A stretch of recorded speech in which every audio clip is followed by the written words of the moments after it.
Apa? Apa? Ya.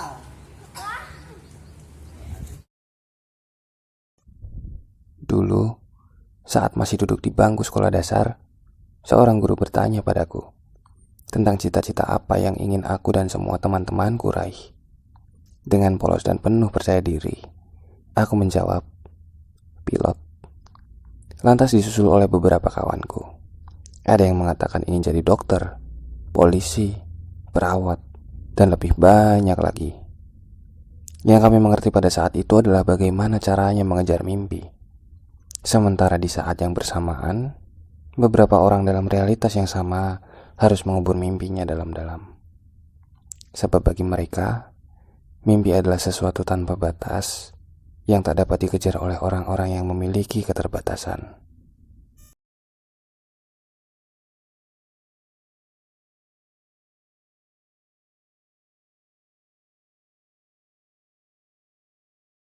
Khususnya yang tuli itu diharapkan diakui lah, tapi kok malah tidak difasilitasi sampai ke nasional. Buat Hanan, semoga Hanan semakin maju, bisa buat keterampilannya dia untuk masa depan. Semoga ini dengan renang ini menjadi salah satu alternatif untuk jalan kehidupannya besok.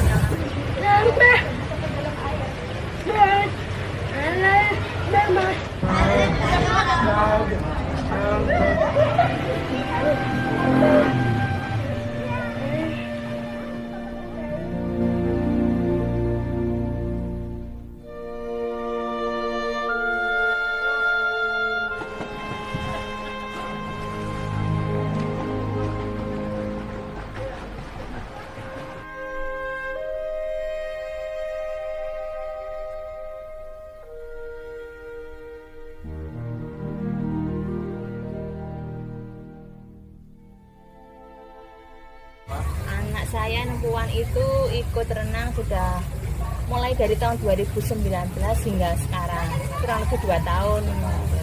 Kesulitan biasanya satu, masalah bahasa penyampaian yang paling dominan itu. Jadi kita harus pintar-pintar untuk memahami, mengikuti apa yang anak maksud. Ada, pasti ada. Saya kan belum punya gambaran bayangan untuk nanti ikut klub yang di sini itu kayak apa, seperti itu kan. Nanti komunikasinya gimana sama pelatihnya. Jadi awal saya masuk di komunitas olahraga disabilitas khususnya renang itu sekitar tahun 2016. Jadi kalau saat ini terhitung sudah kurang lebih hampir 6 tahun. Anak saya berkebutuhan khusus Greta. Kalau dulu namanya delay. Iya, keterlambatan. Alhamdulillah tidak ada kesulitan. Cuma ya itu ya, memang harus sabar. Istilahnya gimana ya, Mas? Karena lama itu. Lama, memang prosesnya lama tapi bisa. Kalau komunikasi lebih mudah komunikasi, ya, tangkapnya kurang. Sebelumnya belum tahu saya. Belum tahu. Tahunya dari cerita-cerita orang aja itu. Ada anakmu kok ya di sekolah renang di Tirta Dharma gitu.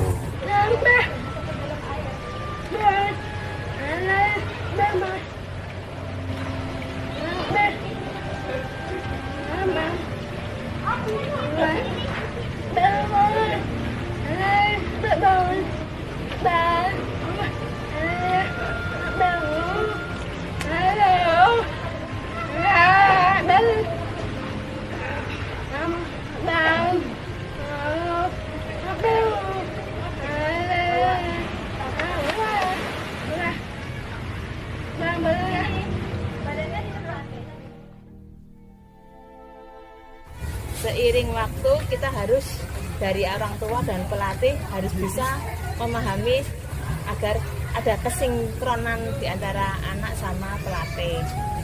Untuk sehari-hari bahasa isyarat lancar. Kurang lebih mulai kelas 4 itu mulai diajarkan apa itu bahasa isyarat buat anak-anak yang tunarungu Sarah. Untuk kesulitannya sendiri selama kegiatan latihan itu yang pertama mungkin bahasa ya, karena komunikasi untuk melatih satu keterampilan itu memang penting. Jadi komunikasi antar atlet maupun pelatih itu memang sangat penting. Sebenarnya waktu pertama kali saya melatih mereka itu memang agak sedikit takut ya, karena memang tidak mengerti dengan bahasa keseharian mereka. Namun seiring berjalannya waktu, saya juga belajar mengenai CB, mengenai Bisindo itu bagaimana. Belajar untuk komunikasi dengan mereka itu kurang lebih sekitar 2 tahun. Jadi untuk bahasa formalnya sendiri itu 2 tahun, tapi untuk kesehariannya kita menggunakan bahasa sehari-hari. Jadi bahasa kebiasaan kita mulai dari raut wajah, bahasa tubuh, dan lain-lain. Jadi waktu mau masuk kan itu juga maju mundur sih, mau masuk enggak gitu tuh juga yang utama itu. Tapi setelah kita masuk itu ternyata juga banyak juga teman-teman kayak Dewa seperti itu. Terus komunikasi untuk gurunya juga ternyata mereka juga terbiasa untuk menangani anak-anak seperti Dewa, jadi tidak masalah sih Mas. Kalau anaknya itu semangatnya ya Allah, luar biasa, sampai bapaknya aja kalah semangat gitu yang antar itu. Sangat penting untuk jalur alternatif masa depannya. Iya, masa depannya nanti hanya mengandalkan sekolah kita kan tidak tahu. Sekolah itu banyak orang pintar, tapi orang terampil itu kan jarang. Apalagi renang ini termasuk gitu.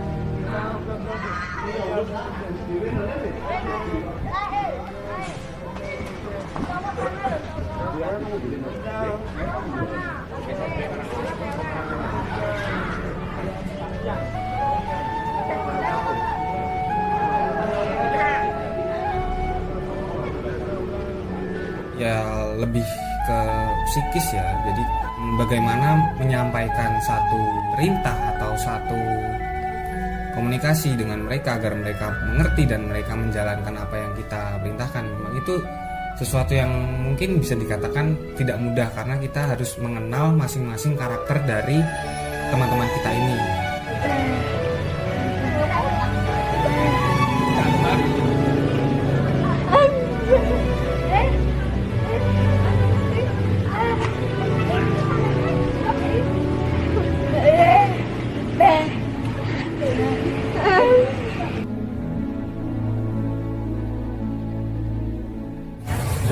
Pernah sih tahun 2019 kayaknya ke Prof ke Cilacap sama waktu itu dia ikut ini kejuaraan umum, biar dia ini Mas untuk PD-nya si anak itu.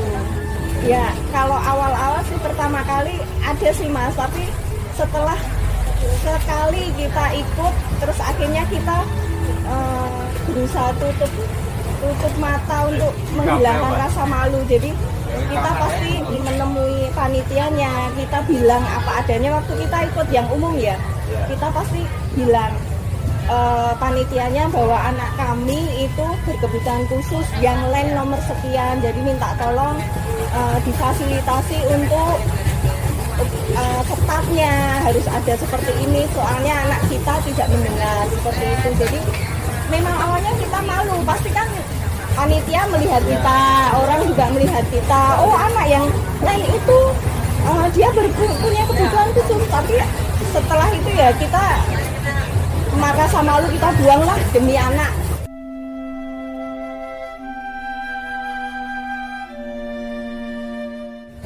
Untuk harapannya khususnya yang tuli, untuk bahasanya tuli, anak tuli itu diharapkan diakui lah, enggak dibeda-bedakan antara yang tuna lainnya dengan yang tunarungu atau tuna lainnya gitu.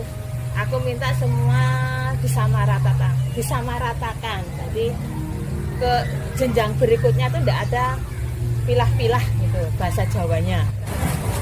semoga ini dengan renang ini menjadi salah satu alternatif untuk jalan kehidupannya besok. Selain sekolah, renang, juga keterampilan yang lain. Mungkin banyak sih di luar sana itu anak-anak yang seperti anak saya Dewa itu sebenarnya banyak. Mungkin karena orang tuanya saja yang untuk memulainya belum berani. Satu itu seperti saya dulu awal-awal. Mungkin ini ya perkenalan luar itu bahwa anak-anak seperti Dewa itu ada wadahnya. Nah itu yang perlu diberikan keluar. Soalnya kan banyak orang yang nggak tahu. Kalau untuk kedepannya Dewa sendiri sih saya inginnya ini Mas. Ya semua orang tua kan pasti mempunyai keinginan anaknya itu punya masa depan ya. Pasti itu. Nah, tapi kita juga harus tahu bahwa anak kita itu mempunyai kekurangan seperti itu. Jadi ya kepinginnya sih anak-anak seperti ini tuh difasilitasi sampai ke jenjang yang lebih tinggi. Betul, seperti itu. Soalnya kan anak-anak yang ABK kayak gini yang khusus TRW kan hanya terbatas ya Mas. Sampai ke nasional saja ya. Perlahan menjerit atas yang ku terima dari orang-orang yang tak paham. Hari-hariku jalani, harap ada yang bermakna. Kembalikanlah senyumku yang pergi secepat seperti dilahirkan lagi. Tapi menurutku Tuhan itu baik. Tapi menurutku Tuhan Begitulah hidup yang terus berjalan. Tak ada kata mundur. Yang ada hanya berjalan, terjatuh, bangkit, lalu kembali berlari lagi. Di saat kita bermimpi menjadi orang lain, ada orang-orang yang bermimpi untuk menjadi kita. Sejatinya, setiap orang yang terlahir adalah sama. Hanya saja Tuhan memberikan peranan yang berbeda dari tiap-tiap manusia. secepat seperti dilahirkan lagi. Hari-hari